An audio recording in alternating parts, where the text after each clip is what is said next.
I'm Chance Dorland, and this is the Spurs Insider, our weekly NBA podcast from ExpressNews.com. Joined now once again by San Antonio Express News sports writer Jeff McDonald. And Jeff, you got to wonder how many more times we're going to be able to talk on, I guess you'd say, this season of the Spurs Insider, because after a successful 3-0 homestand, the Spurs are back on the road. Only so many games left in the season, and then who knows about the postseason. We'll probably talk about that a little bit later. Today, they're facing an Atlanta team that on paper appears to be one of the NBA's worst. However, as you know, the Spurs really have proven to be untrustworthy on the road, going 2-9 in their last 11 games away from home. And also this season, they've lost to teams they had no business losing to, which includes a rodeo road trip loss to a New York team that's even worse than the Hawks appear to be. So what's behind the Spurs' awful split between the home and the road? And can we trust them to win today's game in Atlanta? Yeah, it's crazy in that it seems like it's really two different teams. You have the team that normally takes the floor at the AT&T Center here in San Antonio, and that team looks like it should not only make the playoffs, but would be a team to contend with in the playoffs. And then they go on the road and pardon the pun, just turn into roadkill. Can't beat anybody. I think the loss to the Knicks was another really red flag about how poorly this team seems to come out on the road. The Knicks are a team that is basically not trying to win games. They're doing their best to increase their lottery odds, and the Spurs went in there into Madison Square Garden and on that rodeo road trip and not only lost the Knicks but got just pummeled to the Knicks. And when you're looking at the Spurs' chances of making the playoffs, you're kind of chalking up wins like New York, Atlanta, and chalking those up as wins to the win side of the ledger. And so when they can't take care of that on the road, then it makes you wonder, or at least gives you a little bit of concern about their ability to kind of salt that playoff bid away. And like you mentioned, on paper, Atlanta's I think they're like 22-34. They're at the bottom portion of the Eastern Conference. Looks like a team again you should be able to chalk up as a W, but if you can go on the road and lose to the Knicks at Madison Square Garden, you can go on the road and lose to anybody in the NBA. And when you look at the splits between home and road, like what's driving that? Why are they so good at home? Why are they so poor on the road? You look at the defense. For whatever reason, at home, they're a top 10 defense in the NBA. They're actually number 10 in home defense. They go on the road, and they are the second worst defense in the NBA away from the home arena. Only the Cleveland Cavaliers have a worse defense away from home than the Spurs do. And why that is really hard to say, because that should travel. That should be something that you're able to do regardless of the arena. Stick to the game plan, play hard, be locked into what you need to do, communicate, help each other's help teammates fit into the scheme. That all that is stuff that is not shouldn't sway home and away. So it's really been weird why their defense just doesn't seem to travel with them. And to me, that's the main thing that's driving these huge home road splits for the Spurs. Do you see that getting any better? I mean, who knows? They're going to have to prove it, right? I mean, again, the last time we saw them on the road, they were just laying down to everyone defensively. I mean, I think finally the very last game of the rodeo trip, they played a little bit of defense, still lost in Brooklyn, but only gave up 101 points. But I believe the number is like six out of the 8 rodeo trip games, they gave up at least 120 points, which is very hard. Even in today's sort of pinball-esque NBA, it's very hard to win games when you're giving up 120. But then they come home and they play Detroit and they play Oklahoma City and they play Denver, win all those games and hold all those teams to 103 or less. So if they could somehow translate that to the road, then you like their chances to really knock out that playoff berth. But they're going to have to prove it before anybody trusts them on the road. So, as just briefly mentioned a moment ago, it's the final stretch of the season here. Perhaps postseason will continue that awesome record. We'll just have to wait and see. But Greg Popovich still tinkering with the starting lineup and other player rotations. The most recent change was to insert Jakob Poeltl into the starting five, with LaMarcus Aldridge, which gave the Spurs a pair of big men in the starting lineup. That move also shifts Rudy Gay to the bench. So is this the Spurs every night starting lineup going forward for the rest of the foreseeable season? And then do you think there might be any more tinkering going on? Is this really just seeing what works? And if it doesn't work, you just continue?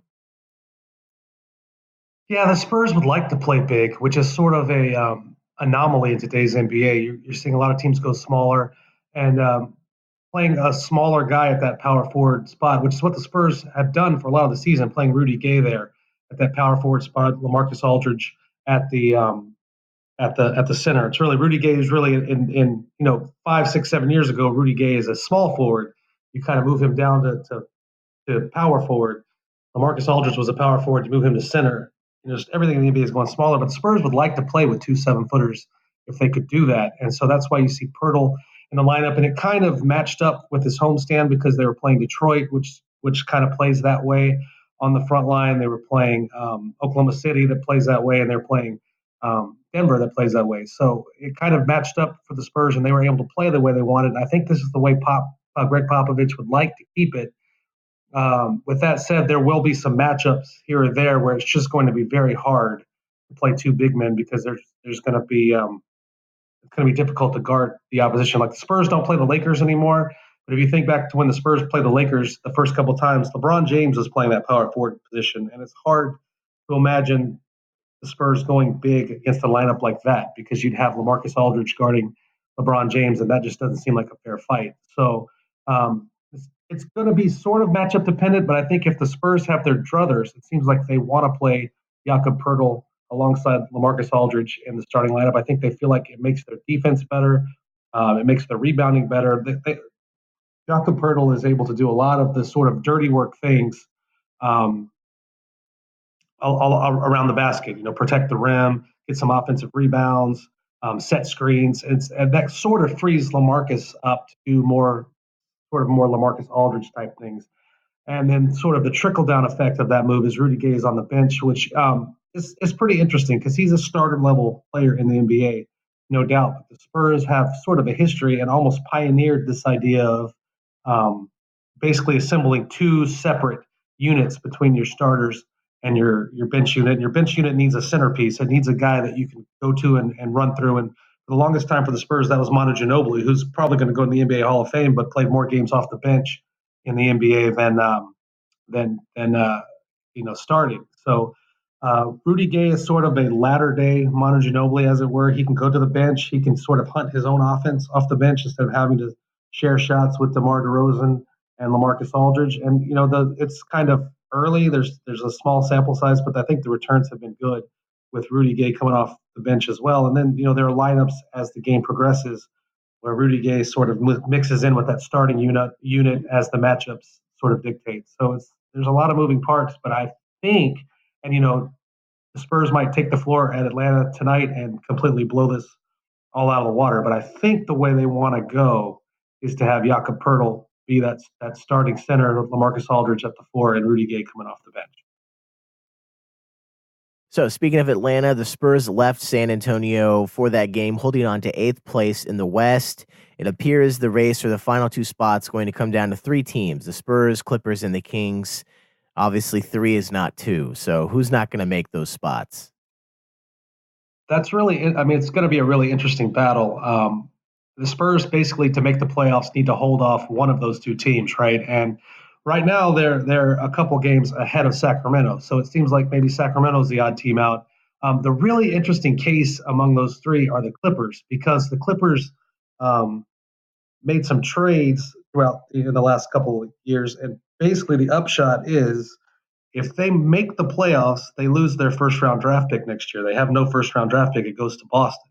If they miss the playoffs, they get to keep that first-round draft pick. And not only is it a first-round draft pick, because they've missed the playoffs, it's a lottery pick. It has a chance to be a really, really valuable pick. And if you're the Clippers, you're obviously in rebuilding mode. You've traded your stars from your quote-unquote Lob City era. Blake Griffin and Chris Paul and DeAndre Jordan has left. So you're obviously in rebuilding mode. So you would rather have your draft pick next year, but it's like nobody told the players that. Like the Clippers roll these players out there, and they're not interested in losing games. they're not interested in missing the playoffs. So they're going out there and playing hard, and they're winning games. And right now they're in seventh place.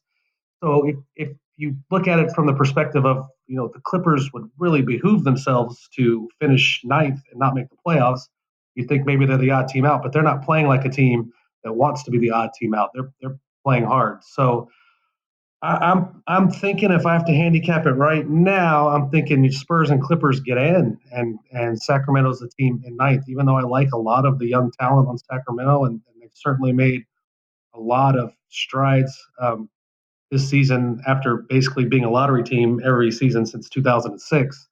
I think they're a team that is definitely trending upward, but I think this might not quite be the year for the Kings to make the playoffs. All that said, the Spurs still have to win enough games to put their stamp on that thing. So they got to take care of their own business as well. And then rounding out here with the topics we'd like to discuss on today's episode. In the past here on the podcast, we've talked about Pau Gasol. Late last week, there was a resolution to his situation. The Spurs bought out the remainder of the contract at his request, which allowed him to sign with Milwaukee. 2+ seasons in San Antonio.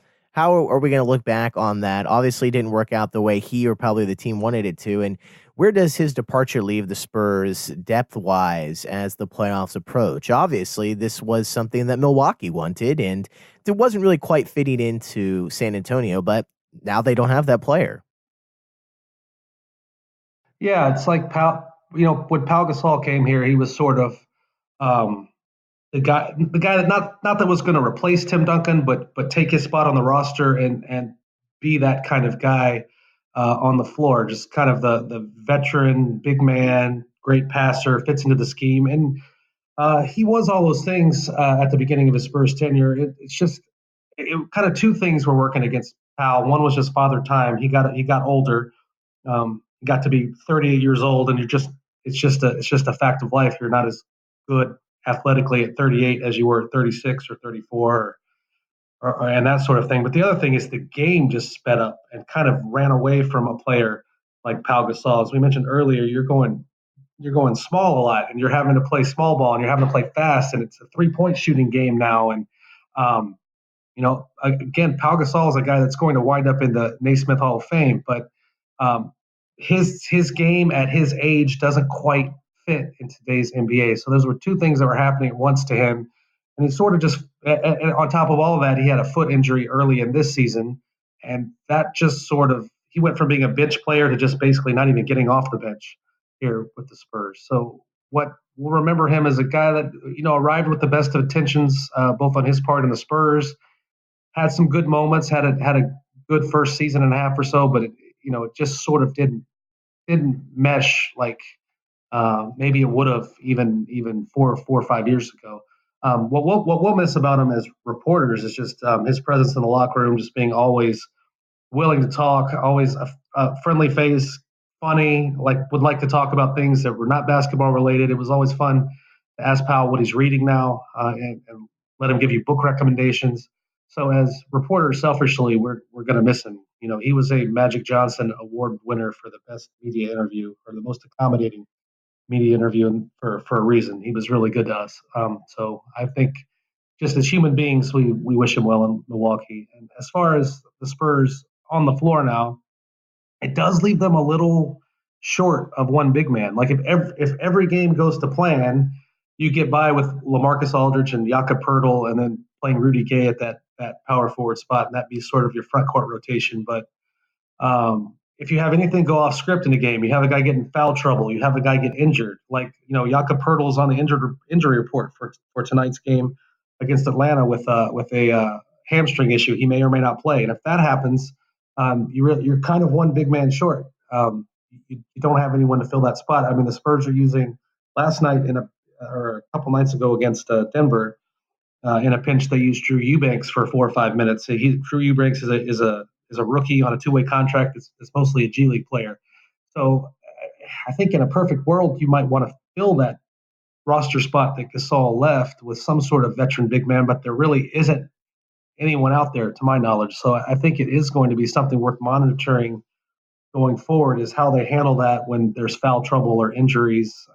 or anything of that nature, or if they do look around the the free agent pool and see if there's anybody that would fit. Andrew Bogut would be a great addition. Of course, he's going to sign with Golden State because everyone does that these days. So I don't know who is out there to fill that spot. But if you have injuries, if you have foul trouble, you're depending on some guys you might not have planned on depending upon.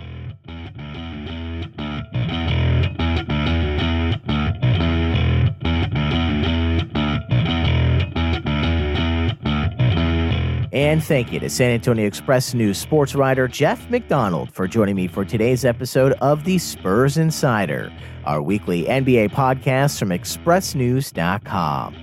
For the San Antonio Express News, I'm Chance Dorland.